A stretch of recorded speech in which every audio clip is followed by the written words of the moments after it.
PG psychology 2027। सो भाई अगर आप लोग भी टॉप कॉलेज से मास्टर्स करना चाहते हैं साइकोलॉजी में, क्लिनिकल, काउंसलिंग, ऑर्गेनाइजेशनल, कोई सी भी हो, तो आप बिल्कुल सही वीडियो पे आए हैं, जहां मैं आपको बताने वाली हूं कि सीयूईटी पीजी एग्जाम क्या है, किस तरीके से इसके लिए प्रिपेयर किया जाएगा एंड क्या आपका ऐसा स्कोर होना चाहिए। क्योंकि मैम पिछले साल के पेपर का सुन के तो हमें पता चल गया है कि प्रेपरेशन हमें बहुत ज्यादा करनी होगी, साइकोलॉजी को इन डेप्थ पढ़ना पड़ेगा तभी क्रैक हो पाएगा। तो भाई आप बिल्कुल सही वीडियो पे आए हैं। I welcome you all at CUET PG अड्डा। मैं हूं मुस्कान गुप्ता, आपकी साइकोलॉजी मेंटोर। अगर आप साइकोलॉजी की प्रिपरेशन कर रहे हैं तो आपको ये चैनल को सब्सक्राइब करना है, बिकॉज साइकोलॉजी से रिलेटेड सारी इंफॉर्मेशन आप लोगों को यहीं पे मिलने वाली है। तो चलिए भाई शुरू करते हैं।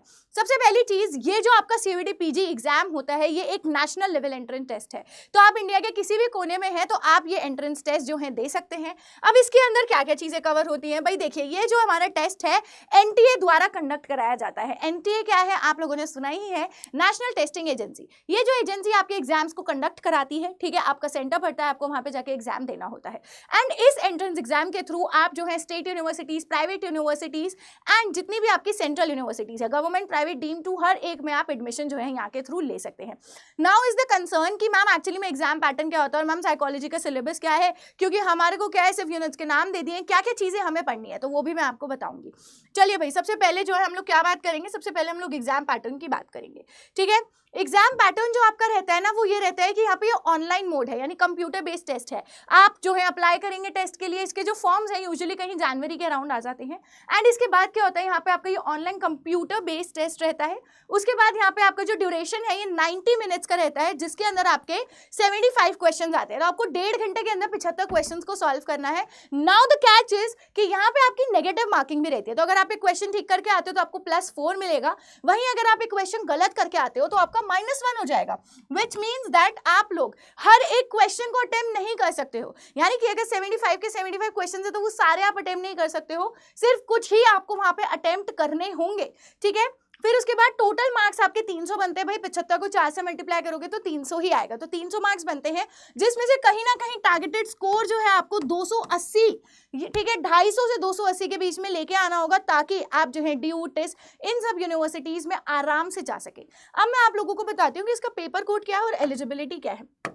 पेपर कोड जो है आपका HUQ-P20, ये आपका क्या है, साइकोलॉजी का कोड है। एलिजिबिलिटी की अगर मैं बात करूं, चाहे आप साइकोलॉजी के हैं चाहे आप नॉन साइकोलॉजी भी हैं, ठीक है, क्योंकि बहुत सारे स्टूडेंट्स ऐसे हैं जो अभी साइकोलॉजी में शिफ्ट कर रहे हैं, चाहे आप साइंस बैकग्राउंड से हो, चाहे आप कॉमर्स बैकग्राउंड से हो, चाहे आप MBBS भी करना चाहते थे बट नहीं हो पाई है, तो भी आप साइकोलॉजी में शिफ्ट कर रहे हैं। तो आप क्या कर सकते हैं, आप एलिजिबल हैं इस पर्टिकुलर एग्जाम के लिए। ठीक है, आपकी जो बैचलर्स है या तो आप फाइनल ईयर में है या फिर आपने अपनी बैचलर्स ऑलरेडी कंप्लीट करी हुई है, तो आप साइकोलॉजी के एग्जाम में अपीयर कर सकते हैं सीयूईटी पीजी में। यहाँ पे कोई भी ऐसी स्पेसिफिक जो है एज लिमिट नहीं है। हाउएवर जो हमारी एनटीए है, जो इन्होंने हमें ये एडवाइस किया है, क्योंकि आप एक बारी क्या करते हो, क्योंकि आप एक बारी एंट्रेंस एग्जाम देते हो तो आपका एक स्कोर कार्ड आ जाता है, उसके बाद जो है यूनिवर्सिटी पे डिपेंड करता है। यूनिवर्सिटीज अपना एक कट ऑफ निकालती है, ठीक है, आपको उस कट ऑफ को क्वालिफाई करना होता है, जितना भी आपका स्कोर कार्ड आता है तो उसके ऊपर डिपेंड करता है।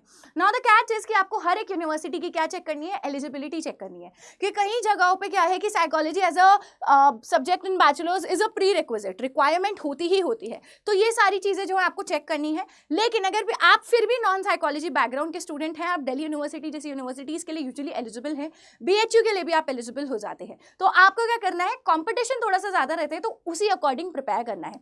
ठीक है, मैं आप लोगों को अपनी ईमेल आईडी देती हूँ, जहां आप लोग मुझे क्या कर सकते हैं, कभी भी रीच आउट कर सकते हैं अगर आपको किसी भी तरीके की हेल्प चाहिए अपनी प्रेपरेशन के लिए। मेरी ईमेल आईडी है muskan.gupta@adda247.com, जहां पे आप लोग मुझे कभी भी रीच आउट कर सकते हैं।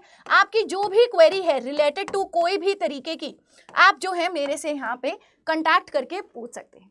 ठीक है, आगे जब हम जाएंगे तो अब मैं बात करती हूँ आपसे सिलेबस की। सिलेबस जो है आपका काफी ज्यादा वास्ट सिलेबस है, starting with introduction to psychology. देखिए इंट्रोडक्शन टू साइकोलॉजी के अंदर क्या हो जाता है, मैंने हमेशा ये बोला है कि ये जो शुरू के आपके 3 यूनिट्स हैं, ये 3 यूनिट जो है आप हमेशा कंबाइन करके पढ़ेंगे। ठीक है, introduction, history and schools of psychology, क्योंकि अब हमारा जो शिफ्ट है थोड़ा इंडियन की तरफ भी जा रहा है। ठीक है, साइकोलॉजी इंडिया में कैसे एस्टैब्लिश हुई, इन सब चीज़ों की तरफ भी जा रहा है, तो ये इट बिकम्स वेरी इंपॉर्टेंट कि ये सब चीज़ें भी आप लोग पढ़ेंगे, राइट। तो introduction, history and schools of psychology हम पढ़ेंगे। स्कूल्स हमें पता है स्ट्रक्चरलिज्म, फंक्शनलिज्म। ठीक है, सेकेंड आपका आता है बायोलॉजिकल बेसिस ऑफ साइकोलॉजी। ये एक ऐसा यूनिट है जिससे 2026 में बहुत ज़्यादा क्वेश्चंस आए हैं, तो ये आपके लिए एक नॉन नेगोशिएबल बन जाता है, ये आपको ज़रूर देखना है। सेकेंड आपका लर्निंग एंड मेमोरी। जब हम लर्निंग एंड मेमोरी की बात कर रहे हैं तो मैं आपको एक चीज़ बता दूं, क्योंकि लर्निंग एंड मेमोरी जो है हमारा एक कॉग्निटिव साइकोलॉजी से रिलेटेड है, तो इसी के अंदर आप लोगों को अटेंशन भी पढ़ना है एंड इसी के अंदर आप लोगों को फॉरगेटिंग की थियोरीज भी पढ़नी है, तो ये भी आपके लिए क्या है, बहुत ही ज़्यादा इंपॉर्टेंट हो जाता है। Next is your sensation and perception. ये वाला जो यूनिट है कहीं ना कहीं 8 से 10 क्वेश्चन आपके यहाँ से भी आते हैं, तो ये भी आपके लिए पढ़ना बहुत ज़्यादा जरूरी है। Next is your emotion and motivation. Emotion and motivation एक बहुत ही छोटा सा प्यारा सा यूनिट है, ये भी आप कवर कर सकते हैं।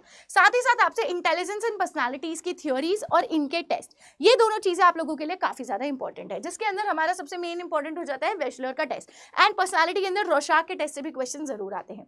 Next is your psychological testing. मैं ये कह रही हूँ कि आप जितना यूनिट से स्टैटिस्टिक्स से डरते हो ना, उतना ज्यादा कभी साइकोलॉजिकल टेस्टिंग से आप डर के देखिएगा, क्योंकि ये वाला जो यूनिट है काफी ज्यादा हार्ड है, जिसके अंदर आपके रिलायबिलिटी, वैलिडिटी, टेस्ट कंस्ट्रक्शन, पता नहीं कितनी सारी चीजें आती हैं, तो आपको इस पे फोकस भी करना है, क्योंकि इसके ऊपर एनटीए का फोकस भी बढ़ता जा रहा है।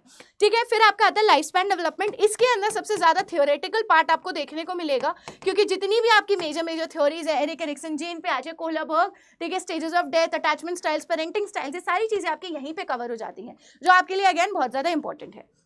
फिर आता है आपका एबनॉर्मल एंड क्लिनिकल साइकोलॉजी, जिसके अंदर आपके सारे डिसऑर्डर्स जो डीएसएम के अंदर हमें कैटेगरीज दी गई हैं, वो अलॉन्ग साइड आपको थेरेपीज भी पता होनी चाहिए, तो ये भी आपके लिए बहुत ज़्यादा इंपॉर्टेंट है। फिर इसके साथ साथ स्टैटिस्टिक्स फॉर साइकोलॉजी, ये वो यूनिट है जहां आप डरते हैं, लेकिन मैं आपको वादा करती हूँ, अगर आप मेरे स्टूडेंट बनेंगे और मेरे साथ रहेंगे, स्टैटिस्टिक्स और साइकोलॉजिकल टेस्टिंग से मैं आपका डर बिल्कुल गायब कर दूंगी। आप चाहे किसी भी एग्जाम के लिए प्रिपेयर कर रहे हो, सीयूईटी, पीजी के लिए, या फिर कोई भी नेशनल लेवल एंट्रेंस एग्जाम, या फिर आप मास्टर्स के लिए भी प्रिपेयर कर रहे हैं एंट्रेंस के लिए, तो आप जो है मेरा फाउंडेशन बैच ज्वाइन कर सकते हैं, जिसके लिए आप कोड यूज करेंगे MG10। इसकी क्लासेस जो है बहुत ही जल्दी शुरू होने वाली है। अगर आपको किसी भी तरीके का डाउट रहता है तो आप मुझे कांटेक्ट कर सकते हैं दिए हुए ईमेल आईडी में। रेस्ट उसके अलावा आप जो भी आपकी क्वेरीज है नीचे कमेंट सेक्शन में भी आप ड्रॉप कर सकते हैं। Till the time keep studying and keep hustling. Bye bye.